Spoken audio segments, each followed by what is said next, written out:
Are your crypto bags underwater?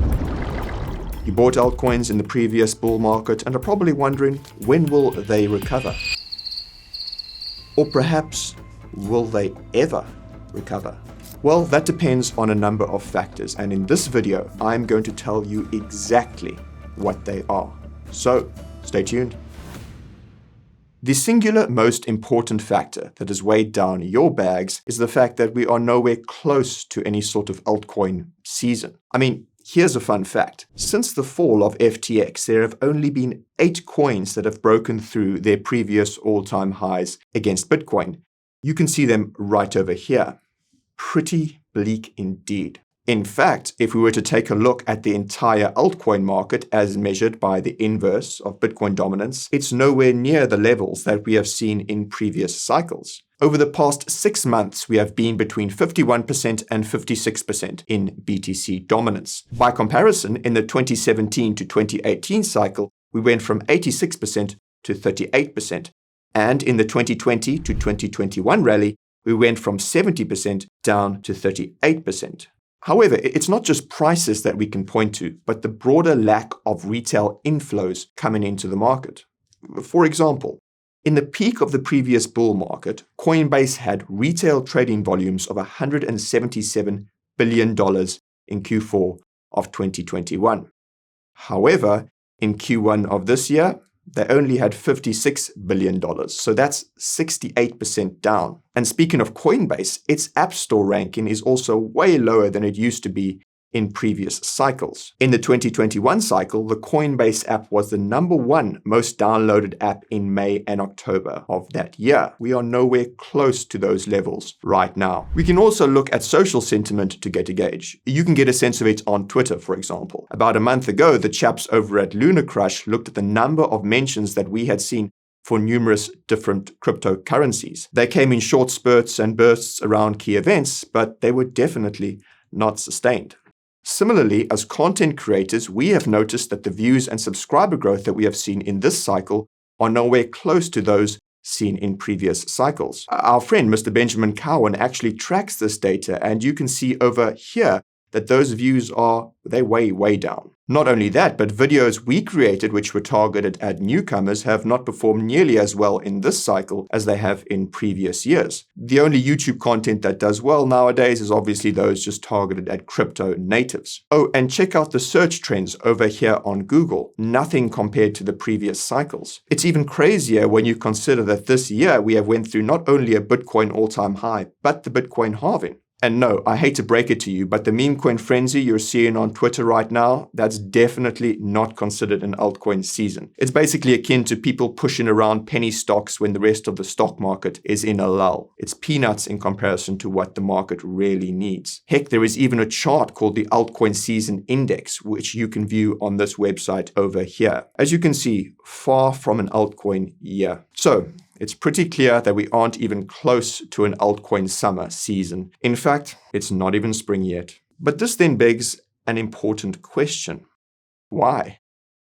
Well, there are a number of factors at play here. Firstly, there is the fact that the economic climate now is far from where it was in previous altcoin seasons. Rates are still near record highs, and the cost of living crisis, it's real. People are struggling to make ends meet, and these conditions do not lend themselves well to throwing cash into speculative asset classes. It's also pretty clear that the ugly smell from FTX's rotting corpse still wafts across the crypto space. A large majority of those people who were hurt from that collapse were retail, and that's not even counting those that were harmed and impacted by BlockFi, Celsius, Gemini, Earn, etc. The point is that despite the progress that has been made in the past 6 months with ETFs, regulations, and the prosecutions of these crypto criminals, the overall feeling towards crypto from the normie crowd, it still slants negative. I mean, you don't have to take my word for it. Just do your own research with some anecdotal survey data. Ask a random selection of no-coiners what they think about crypto. You might well be surprised by how negative their reaction is.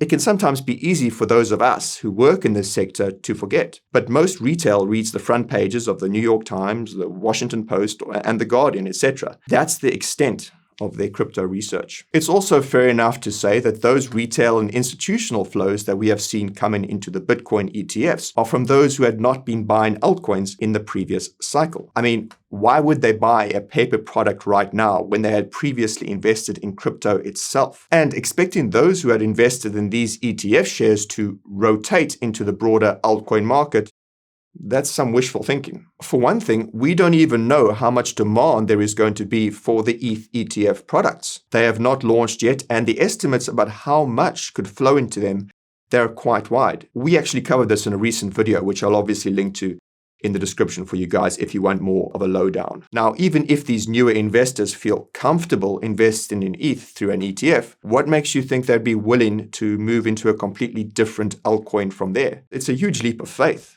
But perhaps the biggest hindrance here to the altcoin rotation is, well, the fact that it can't really be done with these ETF investors. I mean, think about it. These are custodial assets with an in-cash ETF redemption model. So if these investors really wanted to start buying other altcoins, they would first have to sell these ETF shares, get the cash, fund an exchange account, and then buy the coins there. Quite simply, it's just not a smooth transition. I mean, I'm sorry to be a negative Nelly, guys, but that's just the way things are. But are things likely to change? And if so, when? Well, let me tell you. But first, if you guys are liking this video, help a brother out, tap that like button, smash the subscribe, and ping that bell as well. It would be much appreciated. So, Wen Altseason, hey? Well, perhaps the best way to get a sense of this is to start right from the top at the macro and then work our way down to the micro factors. On the macro side of it, the biggest factor is clearly interest rates. How much money people have left over after paying their debts determines how much money is invested in any sort of speculative asset class. And the main driver with this is, of course, Fed policy. When will we see that long-awaited Fed pivot? Well, current interest rate futures are expecting a pivot by September, the earliest. However, there is a lot that can happen until then. I mean, let's not forget that we began this year thinking that we would see a pivot by March. Unfortunately, though, inflation, it's still sticky, and growth is strong, and together, these two variables mean that Jerome is less inclined to want to pivot. But let's assume that September is the day.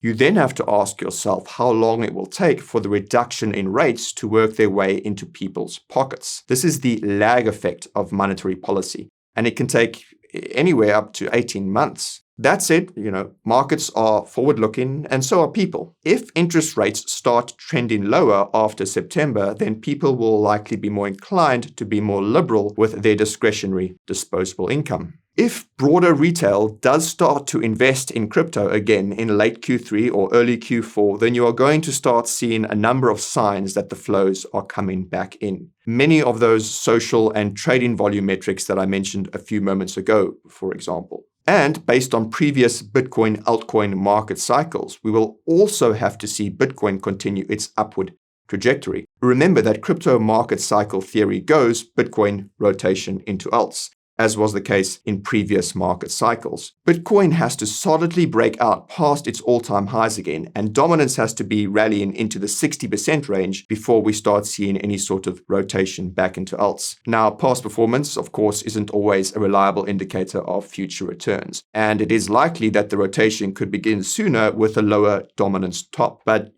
just be aware that this isn't historically how it has played out. Moreover, Bitcoin breaking through new all-time highs and key psychological levels is what drives retail interest in the space.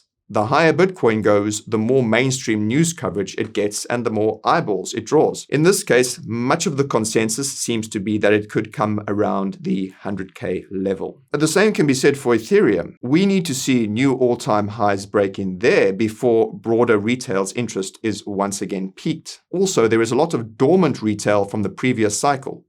People who hold ETH and other altcoins that will start waking up once ETH hits previous cycle tops. So, all these metrics should give you a rough idea as to when altcoin season could be starting. But here's the million-dollar question. If we do have an altcoin season which brings about those rising tides, will it lift all altcoin boats? Unlikely. I mean, this shouldn't be a controversial take either, and that's because we've been here before. Some of the hottest coins from the 2017 to 2018 cycle were nowhere to be seen in the 2021 cycle. They never recovered their previous all-time highs and are permanently languishing at the bottom of the crypto ocean. I could go through the list of the coins right now and thereby risk being crucified by copium-filled bag holders, or you could just do the research yourself. I mean, take a look at the top 20 on CMC in early January 2018, and then take a look at the same list in November 2021. By the same logic, that list of the top 20 cryptos you have here from the 2021 cycle won't be there at the top of the next altcoin cycle. I mean, Terra for sure won't be making it, and sorry to all of the Terra Classic fans out there. What this therefore means for you is that you can't purely rely on an altcoin season to rescue those bags that are underwater. You have to make sure that those coins that you are holding have strong potential in and of themselves. We are talking about the team, funding, community, user growth, tech roadmap, and, most importantly of all, within a compelling narrative. This is something that we have talked about in numerous videos, and we will leave links to them down in the description for you guys. So, if the cryptocurrency that you had bought in previous cycles meets the aforementioned due diligence criteria, then it will likely be picked up when the altcoin season comes around. However, if you happen to be holding a coin or token of a project that doesn't meet the sniff test, or worse yet, smells like SPF, dump it like a full-on diaper. Even if it's at a loss, it's perhaps better to book that loss now and rotate into an alt that's more likely to be a high beta play in an altcoin season. Not financial advice, of course. There are a number of these which we have covered on the channel, and if you want to know what myself and other members of Team Coin Bureau are bullish on, you can check out our personal portfolios over in the Coin Bureau Club. More details about that in the description for you guys. Going to wrap this video up with a few of my personal thoughts. Firstly, it's quite clear that the altcoin season is nowhere near. The March meme coin madness, it's been fun, but it's definitely not the market that is going to turn the tide. It's also evident that right now, retail just isn't in the mood to bid big. They are struggling with a whole host of other issues.